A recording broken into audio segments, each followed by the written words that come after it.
Hi అండి, అందరూ బాగున్నారా? నేను బాగున్నాను. మీరంతా బాగుండాలని మనస్ఫూర్తిగా కోరుకుంటున్నాను. నేను ఈరోజు తెలగపిండి కూర వండడానికి మీ ముందుకు వచ్చానండి. ఇవి అన్నీ రెడీ చేసి పెట్టానండి. మీకు ఒకసారి మళ్ళీ ప్రతిదీ చూపిస్తాను. ఇదిగోండి 150 గ్రాములు తెలగపిండి తీసుకున్నానండి నేను. ఇదిగోండి ఇది తెలగపిండి.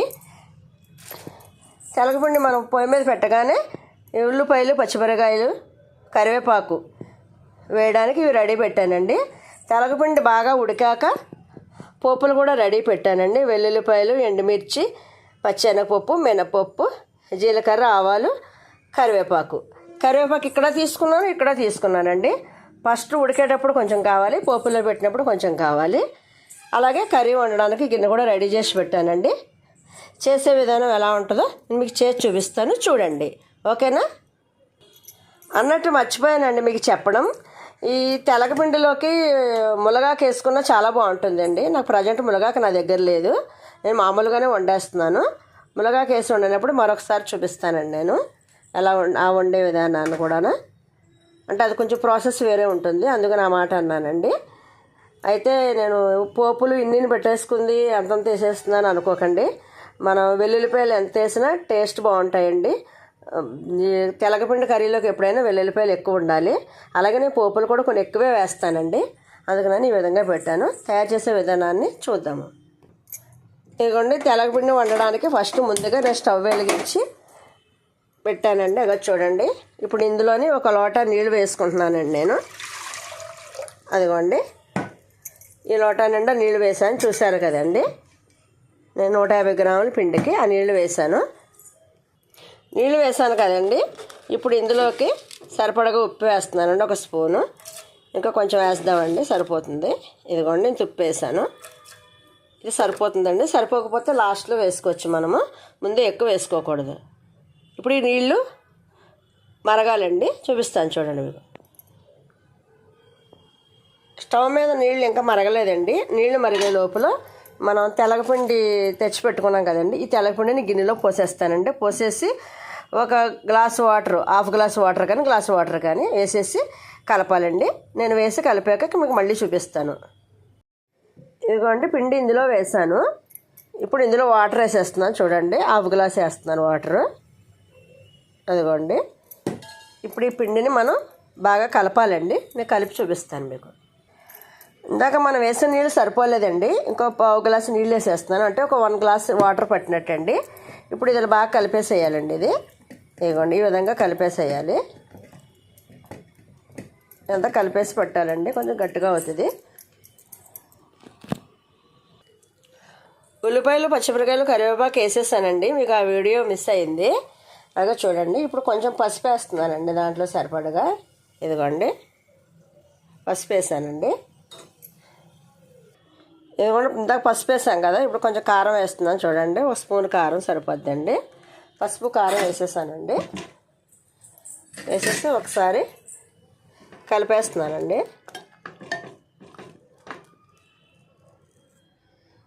ఇదిగోండి మంట మీడియం పెట్టాను నేను. ఇప్పుడు అవి కొంచెం బాగా మరగాలండి. ఒక 5 నిమిషాలు మరిగితే సరిపోతుంది.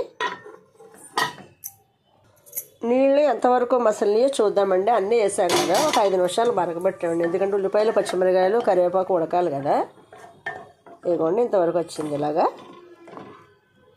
ఇప్పుడు మనం ఉప్పు సరిపోయిందో లేదో చూసుకోవాలండి. చూసుకొని ఇప్పుడే వేసుకోవాలి.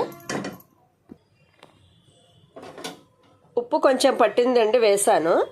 ఇదిగోండి ఇప్పుడు మనం ఇలా కలిపి పెట్టుకున్నాం కదండి తెలగపిండి, ఇది ఇలా వేసేస్తున్నాను. ఇదిగోండి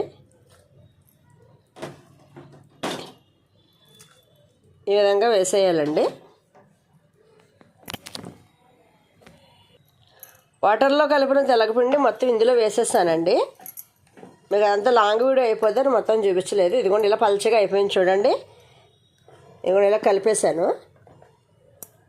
ఉప్పు కూడా కొంచెం తక్కువైతే వేసానండి నేను. ఇదిగోండి ఇలా వేసాం. ఉప్పు ఎప్పుడు ఎక్కువ వేసుకోకూడదండి. ఇప్పుడు ఇది మంట ఫుల్ పెట్టానండి. ఒకసారి ఇలా మరుగుతుంది కదా, మరిగేటప్పుడు మీడియంలో పెట్టేసి ఒక 5 నిమిషాలు ఉడకనివ్వాలి. 5-10 నిమిషాలు ఉడకనివ్వాలి. ఇవ్వండి మంట ఫుల్ ఉంది కదా, ఇప్పుడు నేను కొంచెం మీడియం పెడుతున్నాను, ఎందుకంటే మళ్ళీ మాడిపోద్ది. ఏమైనా మూత పెట్టేస్తున్నాను. ఇదిగోండి ఎంతవరకు వచ్చిందో చూద్దాము. ఇదిగోండి ఈ విధంగా ఉడుకుతుంది. మంట మీడియం పెట్టి ఉంచాం కదండి. ఇక చూడండి ఇలా గడ్డలు వచ్చింది కదా. ఇప్పుడు ఈ నీరంతా ఇంకిపోవాలండి. ఈ నీరంతా ఇంకే వరకు మనం స్టవ్ మీద అలాగే ఉంచాలి. ఇప్పుడు నీళ్ళు ఎక్కువ ఉన్నాయి కనుక మంట ఫుల్ పెట్టినా పర్వాలేదండి, కొంచెం మీడియమే పెడదామండి, మరీ ఫుల్ పెడితే మాడిపోద్ది.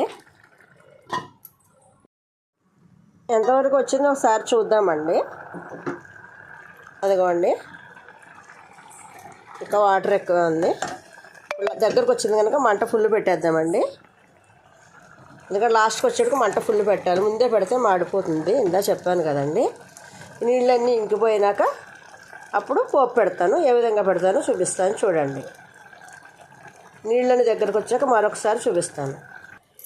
ఇదిగోండి ఎంతవరకు వచ్చిందో చూద్దాము. వాటర్ లేకుండా ఇంకిపోవాలన్నాను కదా.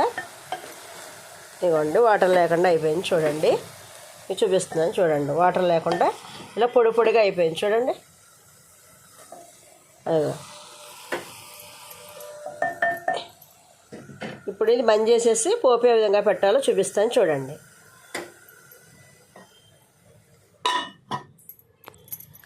తెలగపిండి ఆరోగ్యానికి మంచిదేనండి. చాలామంది తినరు, అని తింటే మాత్రం మంచిది. అమ్మవారి నైవేద్యాలు చేసినా కూడా తెలగపిండి పెడతారండి. అంటే తినడం ఇష్టమైన వాళ్ళు ఎవరైనా ఉంటే వండుకోవచ్చు. ఈ విధంగా చూసి వండుకోండి. మీకు తెలిసిన వాళ్ళకి అవసరం లేదు, తెలియని వాళ్ళు మాత్రం చూడండి. ఇప్పుడు ఇది పక్కకు పెట్టేసి నేను పోపు పెడతాను. ఏ విధంగా పెడుతున్నానో చూడండి. పోపు పెట్టడానికి ముందుగా స్టవ్ వెలిగిస్తున్నానండి. గిన్నె పెట్టాను స్టవ్ మీద. గిన్నె వేడెక్కిందండి, పలచగా ఉంటుంది గిన్నె, అందుకు తొందరగా వేడెక్కింది. నాన్ స్టిక్ గిన్నె కూడా వేడెక్కిపోతుందండి. ఇదిగోండి సరిపడా ఆయిల్ పోస్తున్నాను. కొంచెం ఆయిల్ ఎక్కువే పడుతుందండి, ఇందులో పోపులు అవి వేగాలి కదా. ఇవ్వండి అదే విధంగా ఆయిల్ పోసాను. అవి కాగాక వెల్లుల్లిపాయలు వేస్తాను. ఈ తెలగపిండిలో ఎండు రొయ్యలు కూడా వేసుకోవచ్చండి. ఎండు రొయ్యలు చేసి కడిగేసి పక్కన పెట్టేసుకుని ఈ ఫస్ట్ ఆయిల్ వేసాను కదండి నేను. ఈ ఆయిల్ వేసినప్పుడు వెల్లుల్లిపాయలు వేస్తాను. ఈ ప్లేస్లో ఈ వెల్లుల్లిపాయలు కూడా వేస్తాం అందులో. కాకపోతే వెల్లుల్లిపాయలు వేసే ముందు రొయ్యలు వేసేసి బాగా వేయించేసి పక్కన పెట్టేసి అప్పుడు వెల్లుల్లిపాయలు, మినపప్పు, జీలకర్ర, ఆవాలు, ఎండుమిర్చి అన్నీ వేసుకుని పోపు పెట్టుకోవాలండి. అది రొయ్యలు వేసుకోవాలనుకున్నప్పుడు. ఇప్పుడు నేను నార్మల్గా చేస్తున్నాను కనుక ఈ విధంగా చూపించానండి. ఇదిగోండి ముందుగా వెల్లుల్లిపాయలు వేసేస్తున్నాను చూడండి.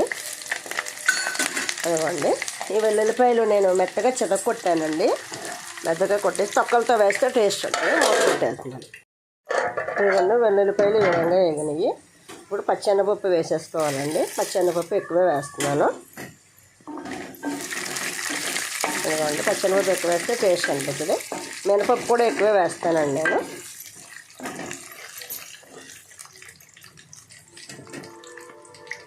పచ్చెనపప్పు కొంచెం వేగిందండి. ఇప్పుడు మినపప్పు వేసేస్తున్నాను. ఇదిగోండి మినపప్పు కూడా వేగాక జీలకర్ర, ఆవాలు, ఎండుమిర్చి వేస్తాను. ఇదిగోండి ఇప్పుడు జీలకర్ర, ఆవాలు వేసేస్తున్నాను. ఎండుమిర్చి కూడా వేసేస్తున్నాను ఎమ్మటే, పర్వాలేదు వేసేసుకోవచ్చు.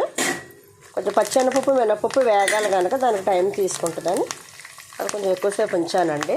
ఎప్పుడైనా అవి కొంచెం పచ్చిగా ఉంటాయి కదా, ఇవి తొందరగా ఎగుతాయండి. చిన్నగా ఉంటాయి, పెద్దగా ఉంటాయి. కొంచెం పోపులు ఎప్పుడైనా పచ్చెనపప్పు, మినపప్పు కొంచెం వేగనివ్వాలంటే పచ్చికంపు వస్తుంది. జీలకర్ర, ఆవాలు తొందరగా వేగుతాయి. ఇదిగోండి పోపు ఈ విధంగా వేగుతుంది చూడండి. ఒకసారి మూత పెట్టేద్దాము. ఇదిగోండి పోపు ఈ విధంగా వేగుతుంది. చూడండి మనం మాడినవ్వకూడదండి. వెల్లుల్లిపాయ నేను మాడినవి ఏమో అనుకున్నాను కానీ మాడలేదు, పర్వాలేదు బాగానే ఉన్నాయండి. దోరగా ఉన్నాయి. ఇదిగోండి పోపు ఈ విధంగా వేసేసి మనం ముందుగా పెట్టుకున్న తెలగపిండి ఉంది కదా రెడీ చేసి పెట్టుకుని ఇది అందులో వేసేయాలి. అదే మీరు రొయ్యలతో చేసుకున్నప్పుడు అయితే ఇలా పోపు అంతా వేగాక వేయించి పక్కన పెట్టుకుంటారు కదా రొయ్యలు, ఆ రొయ్యలు ఇందులో వేసేయాలి. వేసేసి ఒక నిమిషం పాటు మగ్గనిచ్చేసి అందులోనే ఉడకనిచ్చేసి ఇప్పుడు ఇవన్నీ ఇందులో వేసేయాలి. ఇప్పుడు నేను పోపు పెట్టేస్తున్నాను చూడండి.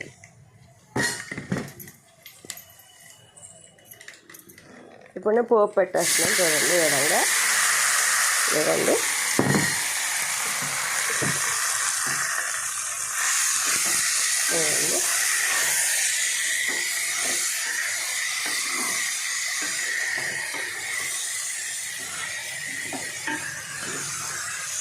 ఇవ్వండి ఇందులో వేస్తాం కదా. ఇప్పుడు ఒకసారి పోపు పెట్టేద్దామండి. ఇదిగోండి పోపు పెట్టాక ఒక హాఫ్ మినిట్ ఉంచానండి. ఇదిగోండి ఈ విధంగా అయిందండి తెలగపిండి.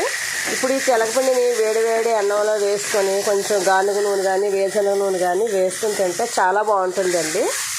మీరు ఎప్పుడైనా తినలేదు అనుకుంటే ట్రై చేయండి.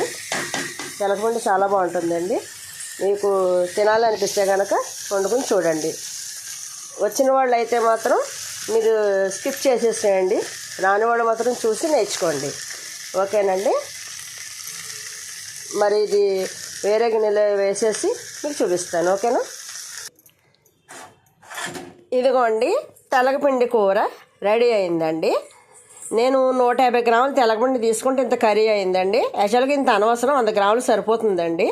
కానీ నేను తెలగపిండి ఎక్కువగానే తింటాను. చిన్నప్పటి నుంచి నాకు బాగా అలవాటండి. నాకు ఊహ తెలిసిన దగ్గర నుంచి నేను తెలగపిండిని బాగా ఇష్టంగా తింటాను. దానివల్ల ఇవాళ వండుకోవాలి, మీకు కూడా వీడియో చేసి చూపించాలన్న ఉద్దేశంతో ఈరోజు చేశానండి. ఓకేనా అండి. మరి ఈ కర్రీ కనుక మీకు నచ్చితే లైక్ చేయండి, షేర్ చేయండి, కామెంట్ చేయండి. మరిన్ని వీడియోలు మీకు నోటిఫికేషన్గా రావాలంటే మా ఛానల్ని సబ్స్క్రైబ్ చేయండి. ఓకేనా. ఉంటానండి. బాయ్.